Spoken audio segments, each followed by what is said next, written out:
அனைவருக்கும் வணக்கம். ஆடி மாசம்னாலே அம்பாளுக்கு விசேஷமான மாசம். அதுலயும் ஆடி கிருத்திகை அம்பாளுக்கு மட்டுமல்ல முருகப்பெருமானுக்கும் விசேஷமான நாள். அதனால இரட்டிப்பு பலன்களை தரக்கூடிய அற்புதமான திருநாள் தான் இந்த ஆடி கிருத்திகை. சிவபெருமானுடைய 3வது கண்ணில இருந்து புறப்பட்டு 6 குழந்தையா சரவண பொய்கையில் அவதரித்தார் முருகப்பெருமான். இந்த 6 குழந்தைகளையும் 6 கார்த்திகை பெண்கள் எடுத்து வளர்த்தார்கள். முருகனுக்கு விசேஷமான நட்சத்திரம் விசாகமா இருந்தாலும் எடுத்து வளர்த்தது என்னவோ கார்த்திகை பெண்கள் இல்லையா? பெற்றவள் பார்வதி தேவி, வளர்த்தது கார்த்திகை பெண்கள். இவர்கள் எல்லோரையும் கொண்டாடக்கூடிய அற்புதமான திருநாள் தான் ஆடி கிருத்திகை. ஆடி கிருத்திகை அன்னைக்கு முருகப்பெருமான நினைச்சு விரதம் இருந்து பூஜை பண்ணினா நம்ம நினைச்ச காரியம் அத்தனையும் நிறைவேறும். 1803ஆம் ஆண்டு திருநெல்வேலியை ஆட்சி செய்த லூஷிங்டன் துரைங்கிற ஒரு கலெக்டர் திருச்செந்தூர்ல முகாமிட்டு இருந்தார்.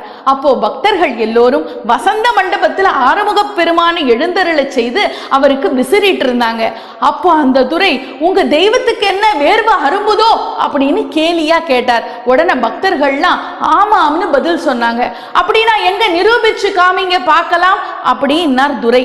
உடனே அர்ச்சகர்கள் எல்லோரும் சேர்ந்து பெருமானுடைய கழுத்துல இருக்கிற மாலையெல்லாம் எடுத்து வச்சுட்டு கோடி துணியை எடுத்து முருகப்பெருமான் மேல போத்தினாங்க.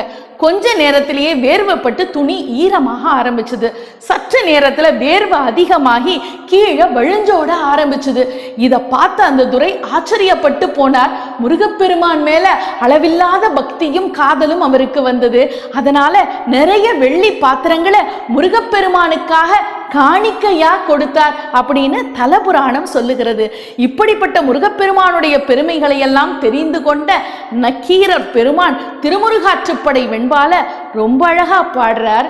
உன்னை ஒழிய ஒருவரையும் நம்புகிலேன், பின்னை ஒருவரை யான் பின் செல்லேன், பன்னிருகை கோலப்பா வானோர் கொடியவினை தீர்த்தருளும் வேலப்பா செந்தி வாழ்வே என்று அந்த செந்தில் ஆண்டவனை வியந்து பாடுகிறார் நக்கீரர் பெருமான்.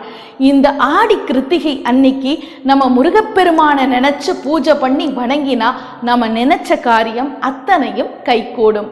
அதனால மறக்காம அந்த முருகப்பெருமானை நினைத்து விரதம் இருந்து அந்த பெருமானின் பேரருளை பெறுங்கள்.